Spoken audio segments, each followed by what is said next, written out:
முன்னொரு காலத்தில் உலகம் முழுக்க தொழிற்சாலைகளில் பணியாற்றும் தொழிலாளர்கள் காலையிலிருந்து இரவு வரை தொடர் உடல் உழைப்பில் ஈடுபட வைக்கப்பட்டார்கள். நாளொன்றுக்கு 14 மணி நேரம் 16 மணி நேரம் என வேலை செய்து களைத்து மடிந்தார்கள் தொழிலாளர்கள். உலகம் முழுக்கவே தொழிலாளர்களின் நிலை இப்படியாகத்தான் இருந்தது. இந்த இழிநிலையை கண்டு கிளர்ந்தெழுந்த அமெரிக்க ஆலை தொழிலாளர்கள் பலர் சிகாகோ மாகாணத்தில் ஒன்றிணைந்து போராட்டம் நடத்தினார்கள். தங்களுக்கு போதுமான ஓய்வு மற்றும் சம்பளம் தேவை என பல்வேறு கோரிக்கைகளை முன்வைத்து அந்த போராட்டம் நடைபெற்றது. அந்த போராட்டத்தில் காவல்துறையின் அடக்குமுறை காரணமாக பலர் உயிரிழந்தனர். இறுதியில் தொழிலாளர்களின் ஒன்றிணைந்த போராட்டம் காரணமாக முதலாளிகள் பணிந்தார்கள். தொழிலாளர்களின் உழைப்புக்கும் ஊதியத்துக்கும் மதிப்பளிக்கப்பட்டது. அந்த திருநாளான மே 1ஆம் நாளைத்தான் இன்று தொழிலாளர்கள் நாள் என கொண்டாடி மகிழ்கிறோம். இப்போது ஒரு கேள்வி. அமெரிக்காவில் ஏற்பட்ட தொழிலாளர் புரட்சியின் காரணமாக இந்தியாவில் உள்ள தொழிலாளர்களுக்கு முறையான சம்பளம், விடுப்பு என நல்லவை நிகழ்ந்திருக்க முடியுமா? தானாக எல்லாம் மாறிவிட்டிருக்குமா? இல்லை. இந்தியாவில் உழைப்பாளர்களுக்கு சட்ட ரீதியான மதிப்பும் உயர்வும் தானாக வந்துவிடவில்லை. அதற்கென உழைத்து சட்டம் இயற்றி பாடுபட்டவர் டாக்டர் அம்பேத்கர். டாக்டர் அம்பேத்கர் என்றாலே இந்திய அரசியல் சட்டத்தை எழுதியவர் எனவும் ஒடுக்கப்பட்ட மக்களுக்காக பாடுபட்ட தலைவர் என்கிற தோற்றத்தையும் மட்டுமே உருவாக்கி வைத்திருக்கிறார்கள். ஆனால் அவை மட்டுமே உண்மையல்ல. டாக்டர் அம்பேத்கர் குறித்து பேச இந்த மே நாளும் இன்றியமையாத நாள்தான். டாக்டர் அம்பேத்கர் தனது வாழ்நாளில் தொடங்கிய முதல் அரசியல் இயக்கமே தொழிலாளர் நலனுக்காகத்தான் என்பது நம்மில் எத்தனை பேருக்கு தெரியும்? 1932ஆம் ஆண்டு அம்பேத்கர் முதலில் தொடங்கிய கட்சியே சுதந்திர தொழிலாளர் கட்சிதான். அந்த கட்சியின் சார்பில் போட்டியிட்ட 15 வேட்பாளர்கள் வெற்றி பெற்று பம்பாய் சட்டப்பேரவைக்குள் நுழைந்தார்கள். பம்பாய் ஆலை தொழிலாளர்களின் பல்வேறு உரிமைகளுக்காக சட்டமன்றத்தில் குரல் கொடுத்த வரலாற்றை கொண்டவர் டாக்டர் அம்பேத்கர். 1938ஆம் ஆண்டு பம்பாய் ரயில்வே தொழிலாளர் அமைப்பின் கூட்டத்தில் அம்பேத்கர் ஆற்றிய உரை இந்திய தொழிலாளர்களின் வாழ்வில் முதன்மைத்துவம் வாய்ந்த உரை. இங்கே உள்ள தொழிலாளர்கள் முதலாளித்துவம் மற்றும் பார்ப்பனியம் இரண்டுக்கும் எதிராக போராட வேண்டியிருக்கிறது என்கிற அம்பேத்கரின் கருத்து மிகவும் இன்றியமையாதது. பிறகு ஆங்கிலேயர் ஆட்சியில் 1942ஆம் ஆண்டு தொழிலாளர் அமைச்சராக பொறுப்பேற்ற அம்பேத்கர் இந்திய தொழிலாளர்களின் உரிமைகளை காக்க பல்வேறு சட்டங்களை முன்வைத்தார்.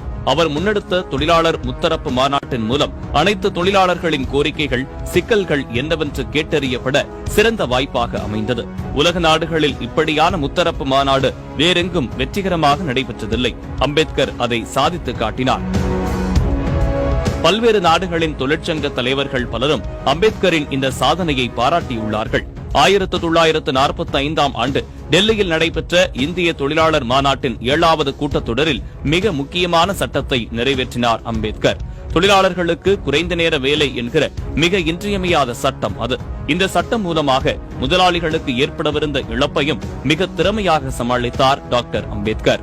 2ஆம் உலக போரின் போது இந்தியாவில் ஏற்பட்ட பஞ்சத்தை எதிர்கொள்ள தொழிலாளர்களுக்கு அகவிலைப்படி என்கிற திட்டத்தை முன்வைத்தார். அதுதான் இன்றைக்கு அரசாங்க தொழிலாளர்களின் ஊதியத்தில் இருக்கும் DA எனப்படும் அலவன்ஸ். தொழிலாளர்களுக்கு ஏற்படும் நோய்களை சமாளிக்க தொழிலாளர் உடல்நல காப்பீட்டு திட்டத்தையும் அம்பேத்கர் உருவாக்கினார்.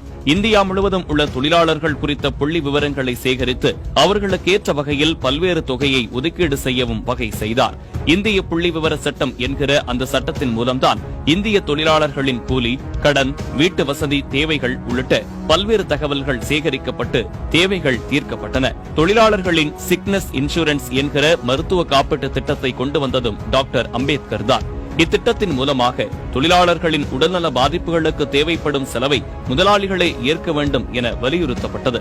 சுரங்க தொழில் போன்ற மிக கடினமான பணிகளில் ஈடுபடும் தொழிலாளர்களின் சேம நலன்களான வீடு, குடிநீர், சாலைகள், கல்வி, பொழுதுபோக்கு உள்ளிட்ட செலவுகளை சுரங்க முதலாளிகளே ஏற்க வேண்டும் என்கிற மகத்தான சட்டத்தையும் டாக்டர் அம்பேத்கர் உருவாக்கினார்.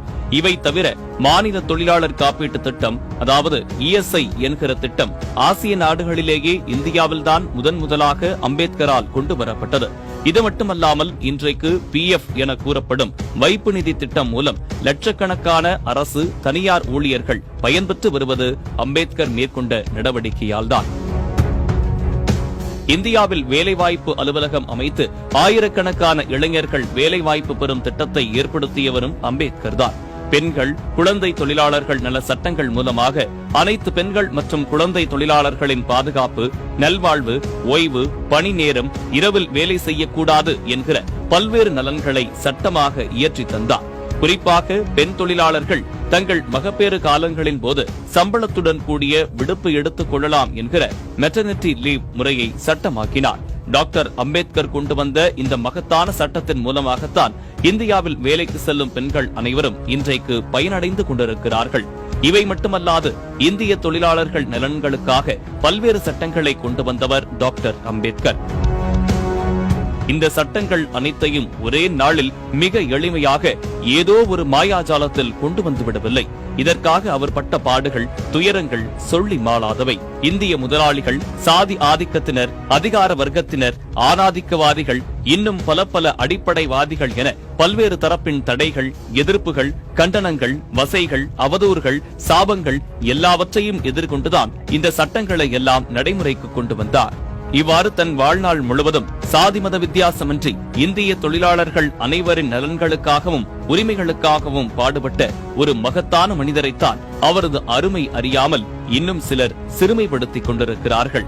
டாக்டர் அம்பேத்கரின் சிலைகளுக்கு செருப்பு மாலைகள் போடுவது, அவரது சிலைகளை சேதப்படுத்துவது, நெருப்பு வைப்பது என அவரை அவமானப்படுத்துவதாக நினைத்து அறியாமையில் இருக்கும் உழைக்கும் மக்களே, இந்த மே நாளில் டாக்டர் அம்பேத்கரின் அருமையை அறிந்து கொள்ளுங்கள். அவர்தான் இந்திய தொழிலாளர்களின் தந்தை.